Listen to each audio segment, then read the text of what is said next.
Hi అండి. అందరికీ నమస్కారం. Welcome to our channel.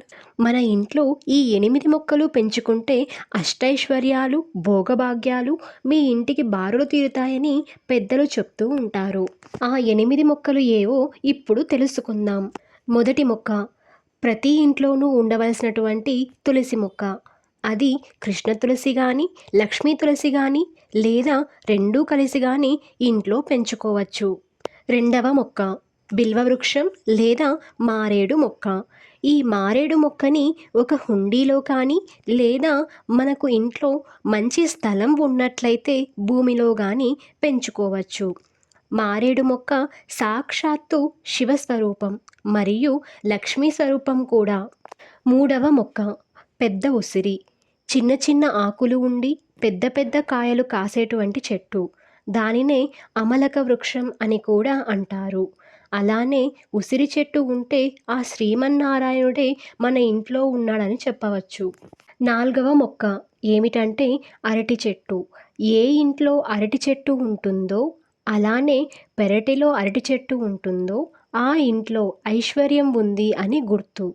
కాబట్టి మన ఇంట్లో అరటి మొక్క ఉండే విధంగా చూసుకోవాలి. ఐదవ మొక్క, కలబంద. కలబంద మొక్క ఏ ఇంట్లో అయితే ఉంటుందో ఆ ఇంటికి ఉన్నటువంటి నరఘోష, నరపీడ, నరదృష్టి, నరశాపం మొదలైనటువంటి దోషాలు అనేవి ఏవీ ఉండవని చెప్పవచ్చు. ఆరవ మొక్క, గోరింటాకు చెట్టు. ఏ ఇంటి ముందు అయితే బయటి వైపు గోరింటాకు చెట్టు ఉంటుందో ఆ ఇంట్లోకి లక్ష్మీదేవి పరిగెత్తుకు వస్తుందంట. ఇంటి ముందు గోరింటాకు చెట్లు ఉండడం ఐశ్వర్యప్రదం. ఇందులో ఎటువంటి అనుమానం లేదు. ఏడవ మొక్క, తమలపాకు చెట్టు. తమలపాకు చెట్టు మీ ఇంట్లో పెంచుకున్నారంటే తప్పకుండా ఐశ్వర్యం మీకు సొంతం అవుతుంది.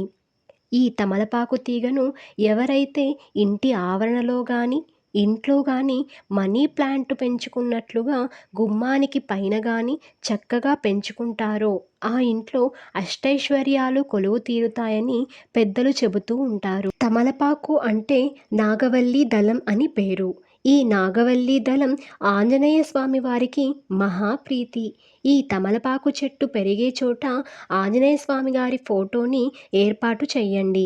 లేదంటే రోజు ఒక తమలపాకు తీసుకొని గంధంతో ఓం అని కానీ శ్రీరామ అని కానీ తమలపాకు పైన రాసి ఆంజనేయ స్వామికి అర్పిస్తే అఖండ ఐశ్వర్యం, అనుకోని ఐశ్వర్యం హఠాత్తుగా ఆ ఇంట్లోకి వచ్చేస్తుందని పండితులు చెబుతున్నారు. ఎనిమిదవ మొక్క, దానిమ్మ వృక్షం. ఈ దానిమ్మ మొక్కని ఒక హుండీలో కానీ లేదా మనకు మంచి స్థలం ఉన్నట్లయితే భూమిలో కానీ పెంచుకోవచ్చు. దానిమ్మ వృక్షం సాక్షాత్తు లక్ష్మీ స్వరూపం అని చెప్పవచ్చు. ప్రతి శుక్రవారం లక్ష్మీదేవికి దానిమ్మను సమర్పించడం వలన ఇంట్లోకి అష్టైశ్వర్యాలు వస్తాయని చెప్పవచ్చు. 8 మొక్కల్ని ఇంట్లో పెంచుకోవడానికి ప్రయత్నించండి. పెంచుకుంటే తప్పనిసరిగా మీకు మంచి ఫలితం కలుగుతుంది. ప్రతిరోజు నీరు పోస్తూ ఉండండి. ఒక అగరబత్తి వెలిగిస్తూ ఉండండి. కాస్త పసుపు, కుంకుమను ఆ మొక్కలకి బొట్టుగా పెట్టండి.